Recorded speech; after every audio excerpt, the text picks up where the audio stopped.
ও বন্ধু লাল গোলাপি কই রইলা রে। কি বন্ধু, তুমি বলে ওয়ার্ড অ্যান্ড ফ্রেজ পারো না? চলো, তোমাকে মাত্র 2 মিনিটে ওয়ার্ড অ্যান্ড ফ্রেজ এর চমৎকার একটা টেকনিক শিখাই দিই। তুমি ক্লাসটা করার পর তুমি বলবা ওয়াও ওয়াও ভাইয়া কি শিখাইলেন। সো ক্লাসটা করার আগে তুমি তোমার নিজের টাইম লাইনে ক্লাসটা শেয়ার দাও এবং একটা রিয়াক্ট দিয়ে দাও, কারণ যেহেতু তোমাদের কিছুদিন পরে কিন্তু তোমাদের পরীক্ষা, তাই না বলো? সো তুমি এই ক্লাসটা করার পর তুমি পরীক্ষার হলে গিয়ে একদম কুপাই দিয়ে আসতে পারবা। সো আমি তোমাকে মাত্র কয়েকটা টেকনিক শেখাবো, এই টেকনিকগুলো তুমি ফলো করলে তুমি ওয়ার্ড অ্যান্ড ফ্রেজের সকল বোর্ড পরীক্ষা তুমি সলভ করতে পারবা। ঠিক আছে? সো দেখো টেকনিকগুলো দেখো তো। আসো দেখো, প্রথম টেকনিকটাকে দেখো তো। প্রথমটি দেখো, কোন সেন্টেন্স যদি খালি ঘর দ্বারা শুরু হয় এবং লাস্টে যদি ফুল স্টপ থাকে, দেখো আমি যে কথাগুলো বলবো এগুলো নোট করবা। ঠিক আছে?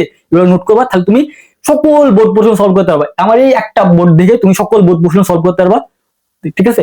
দেখো কি বললাম, যে কোন সেন্টেন্স যদি খালি ঘর দ্বারা শুরু হয় এবং লাস্টে যদি ফুল স্টপ থাকে, তাহলে তুমি ওই জায়গায় ধরে নিবা যে ইট অথবা দেয়ার বসবে, ইট এবং দেয়ার। ঠিক আছে? এখন দেখো এখানে ইটও আছে এবং দেখো এখানে দেয়ার আছে। এখন কথা হচ্ছে ভাইয়া আমি কোথায় ইট কোথায় দেয়ার বসাবো? মানে দুইটা তো ইট এবং দেয়ার দুইটাই আছে, তার মানে সেন্টেন্স তো দুইটা থাকবে, তাই না বলো? এখন আরেকটা সেন্টেন্স খুঁজি, আরেকটা সেন্টেন্স দেখো ই নাম্বার। এখন বলছে ভাইয়া যে আমি কোথায় ইট বসাবো কোথায় দেয়ার বসাবো। দেখো তোমাকে আমি সুন্দর একটা টেকনিক তোকে আমি শেখাই দিচ্ছি, এই টেকনিক তুমি অবলম্বন করবা। ঠিক আছে? দেখো তুমি এই দুইটা সেন্টেন্সের মধ্যে কম্পেয়ার করবা, দুইটা সেন্টেন্স তুমি কম্পেয়ার করে যেটা তুমি সহজ মনে হবে, যেটা তুমি পারবা, তুমি ওইটা ওখানে বসাই দেবা, বাকিটা এমনি এমনি হয়ে যাবে। দেখো কি বললাম, যে এই যে খালি ঘরের পরে কি থাকবে, একটা ভার্ব থাকবে এবং ভার্বের পরে যদি নাউন থাকে, সেখানে তুমি দেয়ার বসাই দেবা। আর যদি ভার্বের পরে যদি নাউন না থাকে সেখানে তুমি ইট বসাবা। আচ্ছা তুমি দেখো তো, এই যে এই নাম্বারটা দেখো তো, ভার্ব, ভার্বের পরে কিছু দ্যাট আছে। আচ্ছা দ্যাট কি নাউন? না, দ্যাট নাউন না, তার মানে কি এখানে ইট বসছে, তাহলে বাকিটা কি দেয়ার। দেখো কত ইজি, দেখো তাই না বলো, কত ইজি। দেখো তার মানে কি হবে, এখানে এখানে কি হবে, এখানে ইট বসবে, এখানে কি বলতে এখানে এখানে ইট বসবে, বলো এখানে ইট, তার মানে এ নাম্বারে কি, এ নাম্বার ইট, আর এ নাম্বারে কি, এ নাম্বারে দেয়ার, এ নাম্বারে দেয়ার। দেখো কত ইজি। দেখো বি নাম্বারটা কি বলছে, দেখো বি নাম্বারে কিন্তু দুইটা শূন্যস্থান আছে, বি নাম্বারে দুইটা খালি ঘর। দুইটা খালি ঘর থাকা মানে তুমি সেখানে সেখানে তুমি বুঝতে হবে তোমাকে what does dot dot look like অথবা হোয়াটস ডট ডট লাইক বসবে। এখন দেখো কিন্তু এখানে কিন্তু what does dot dot look like আছে এবং হোয়াটস ডট ডট লাইকও আছে, তার মানে দুইটা খালি ঘর থাকবে।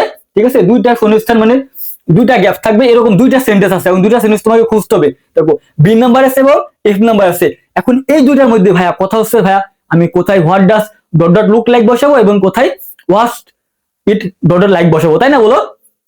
এখন তোমাকে আমি একদম একদম মনে করে একদম খুব সহজেই তোমাকে একটা টেকনিক দেবো, তুমি ওই টেকনিকটা ফলো করবা। দেখো what does dot dot look like তুমি ওই জায়গাতেই বসাবা। ঠিক আছে? কোন জায়গায় বসাবা? ওই জায়গাতে বসাবা যেখানে তুমি, যেটা তুমি দেখতে পারবা, চোখ দিয়ে দেখতে পারবা, ধরতে পারবা, শুইতে পারবা, সেখানে তুমি what does dot dot look like বসাবা। আর হোয়াটস ডট ডট লাইক তুমি ওই জায়গায় বসাবা যেখানে তুমি চোখ দিয়ে দেখতে পারবা না, শুধুমাত্র অনুভব করবা, ফিল নেবা, ফিল। ঠিক আছে? তাহলে তুমি ওই জায়গায় কি বসবা, what does what's it like. ঠিক আছে? এখন দেখো তো এই যে বি নাম্বার এবং এফ নাম্বারের মধ্যে দেখো তো কোনটা চোখ দিয়ে দেখা যায়, দেখো তো। আচ্ছা এই যে দেখো ওয়েদার, আচ্ছা ওয়েদার কি দেখা যায় বলো তো হ্যাঁ? তুমি নিজে বলো, নিজের কাছে প্রশ্ন করো, এই যে ওয়েদার, এই যে এখন শীতকাল, তাই না বলো? এখন যে শীত আছে, তোমার যে ঠান্ডা লাগছে আর গরমের সময় যে গরম হয় লাগে, এগুলো তুমি দেখতে পাও না, তার মানে কি তুমি অনুভব করতে পারো, অনুভব অনুভব। তাহলে কি হবে সেখানে হোয়াট ডাজ ডট লাইক, তো কত ইজি। তার মানে কি বি নাম্বারটা হয়ে গেছে, বাকিটা what does dot look like. তো তুমি এভাবে কম্পেয়ার করবা, তাহলে কি হবে বি নাম্বার কি হোয়াট ডাজ লুক লাইক, আর এটা কি হবে, এটা হচ্ছে এফ নাম্বার। ঠিক আছে? দেখো কত ইজি, তাই না বলো, কত ইজি না? এখন সি নাম্বারটা দেখো তো, দেখো সি নাম্বার ঠিক আছে, সাবজেক্ট আছে এবং একটা খালি ঘর আছে এবং ভার্ব আছে, তাই না বলো? সাবজেক্ট এবং খালি ঘর ভার্ব থাকলে ওই জায়গাতে হ্যাভ টু অথবা হ্যাজ টু অথবা হ্যাড বেটার বসবে। এখন কথা হচ্ছে ভাইয়া আমি কোথায় হ্যাভ টু কোথায় হ্যাজ টু এবং কোথায় হ্যাড বেটার বসাবো, তাই না বলো? দেখো আমি তোমাকে খুব সুন্দর ভাবে একটা সিম্পল বলে দিচ্ছি, কোথায় হ্যাভ টু কোথায় হ্যাজ টু বসাবা, কোথায় হ্যাড বেটার বসাবা। হ্যাভ টু হ্যাজ টু ওই জায়গাতেই বসে, ওই জায়গাতেই বসে যেটা তোমাকে বাধ্যতামূলক করতেই হবে। ঠিক আছে? যেটা তোমাকে বাধ্যতামূলক করতেই হবে। আর হ্যাড বেটার ওই জায়গাতে বসে যে তোমার করলেও চলে না করলেও চলে, মানে উচিত, এখন করলেও চলবে না করলেও চলবে, তাই না বলো? মানে বেশি গুরুত্বপূর্ণ না।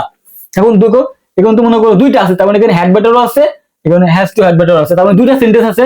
দেখো একটা কি, একটা হচ্ছে সি নাম্বার আর একটা হচ্ছে কয় নাম্বার দেখো তো, একটা হচ্ছে এই যে এইচ নাম্বার। দেখো কি বলছে, এই দুইটা তুমি কম্পেয়ার করো, কম্পেয়ার করে দেখো তো কোনটা বাধ্যতামূলক বোঝায়? দেখো এভরিবডি ড্যাশ, ঠিক আছে, pay the electricity bill in the time. আচ্ছা তুমি যদি সঠিক টাইমের মধ্যে তুমি যদি ইলেকট্রিসিটি বিল না দাও, ঠিক আছে, বিদ্যুৎ বিল না দাও, তাহলে তোমার বাসার কি কারেন্ট কি লাইন কি কেটে দেবে না?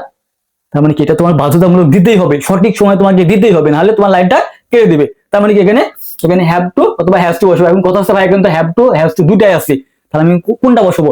হ্যাভ টু বসাবো নাকি হ্যাভ টু বসাবো নাকি হ্যাজ টু বসাবো, তাই না? এখন দেখো এই যে এভরিবডি, এই যে বডি, তুমি মনে রাখবা যে সকল বডি, এভরিবডি, নো বডি, সাম বডি, এগুলোর সাথে সবসময় সিঙ্গুলার ভার্ব বসে, এগুলোর সাথে সবসময় সিঙ্গুলার ভার্ব বসে। তাহলে এখানে কি বসবে? এখানে হ্যাজ টু বসবে। কি বসবে এখানে বলো তো? এখানে হ্যাজ টু বসবে, বলো তো ভাইয়া, এখানে হ্যাজ টু, ঠিক আছে। আর এই যে তাহলে কি বসবে? এদিকে হ্যাড বেটার বসবে। দেখো কত ইজি, দুইটা তুমি কম্পেয়ার করবা, কম্পেয়ার করে তুমি ইজিলি আনসার করতে পারবা। দেখো ইংরেজি ভাইয়া কঠিন না, ঠিক আছে, ইংরেজি ভাইয়া কঠিন না, তুমি যদি টেকনিক দিয়ে পড়তে পারো, ঠিক আছে। দেখো একটা কিন্তু বাংলা মিনিং জানা লাগবে না, আমরা ইংরেজি ভয় পাই কেন? আমরা বাংলা মিনিং জানি না, সেই জন্য ভাইয়া আমার কাছে পড়লে তোমার বাংলা কোনো মিনিং জানা লাগবে না, ঠিক আছে, আমার কাছে পড়লে তোমার বাংলা কোনো মিনিং জানা লাগবে না। তো তারপর দেখো তো কি বলছে, এই যে ডি নাম্বারটা দেখো তো, এই যে কি আছে দেখো, এই যে দেন আছে, দেনের পরে একটা ভার্বের V1 আছে, দেন থাকা মানে এবং ভার্বের V1 থাকা মানে সেখানে উড্ডেদার, সেখানে কি বসবে দেখুন বলতো, এখানে উড্ডেদার। তাহলে উড্ডেদার কোথায় আছে দেখো তো, এই যে উড্ডেদার মানে ডি নাম্বারে উড্ডেদার হবে, ডি নাম্বারে উড্ডেদার, ঠিক আছে। দেখো কত ইজি, ঠিক আছে ভাইয়া, ইংলিশ খুবই ইজি, ইংলিশ গ্রামারটা খুবই ইজি, শুধু তুমি টেকনিক দিয়ে সলভ করতে পারবা, ঠিক আছে। এটা তো দেয়ার হবে, এখানে তো সারিয়ে দিচ্ছি, ঠিক আছে, এটা হবে, এটা হয়ে গেছে। এখন এই যে এটা জি নাম্বারটা দেখো, এই যে খালি ঘরের পরে কি একটা সাল, জায়গার নাম, ঠিক আছে, খালি ঘরের পরে যদি কোনো জায়গার নাম, কোনো সাল, কোনো ইয়ার থাকে, ঠিক আছে, তাহলে তুমি তারিখ সাল থাকে, সেখানে তুমি কি বসাবা? সেখানে তুমি ওয়াজ বন বসাই দিবা। কি বসাবো বলো তো? ওয়াজ বন বসাবা। কি বসাবা? ওয়াজ বন বসাবা। দেখো কত ইজি, ঠিক আছে। ওয়াজ বন কত আছে? কয় নাম্বার এটা? এটা হচ্ছে ডি নাম্বার। দেখো খুবই ইজি ভাইয়া, খুবই ইজি, ঠিক আছে। এখন দেখো আই নাম্বার আর জে নাম্বারটা বাকি আছে, আই নাম্বার এবং জে নাম্বারটা দেখো। আই নাম্বারটা দেখো কি বলছে, দেখো এখানে কিন্তু দুইটা ক্লজ, তাই না বলো? দুইটা ক্লজ আছে, দেখো এখানে দেখো পাস্ট টেন্স, এখানেও দেখো পাস্ট টেন্স, তাই না বলো? এখানেও V2, এখানেও V2, এখানেও V2। দেখো যদি কোন সেন্টেন্সে যদি দুইটা টেন্স একই হয়, মানে দুইটা ভার্ব একই হয়, ঠিক আছে, তাহলে তুমি ওই জায়গায় অ্যাজ সুন অ্যাজ বসাই দেবা। খুবই সিম্পল, অ্যাজ সুন অ্যাজ ওই জায়গাতে বসে যেখানে দুইটা টেন্স একই হয়। দেখো এখানেও V2, এখানেও V2, তার মানে কি অ্যাজ সুন অ্যাজ করবে। এখানে আই নাম্বার কি হবে? As soon as. দেখো কত ইজি। তাহলে অ্যাজ সুন অ্যাজ কোথায় বসে? যে একই টেন্স হতে হবে, একই টেন্স হলে সেখানে অ্যাজ সুন অ্যাজ বসবে। দুইটা ক্লোজ থাকবে, দুইটা ক্লোজে একই টেন্স হলে সেখানে তুমি অ্যাজ সুন অ্যাজ বসাই দেবা, ঠিক আছে। যে নাম্বারটা দেখো তো, যে নাম্বারটি কি লেটার অন বার আছে, এটা খুবই ইজি।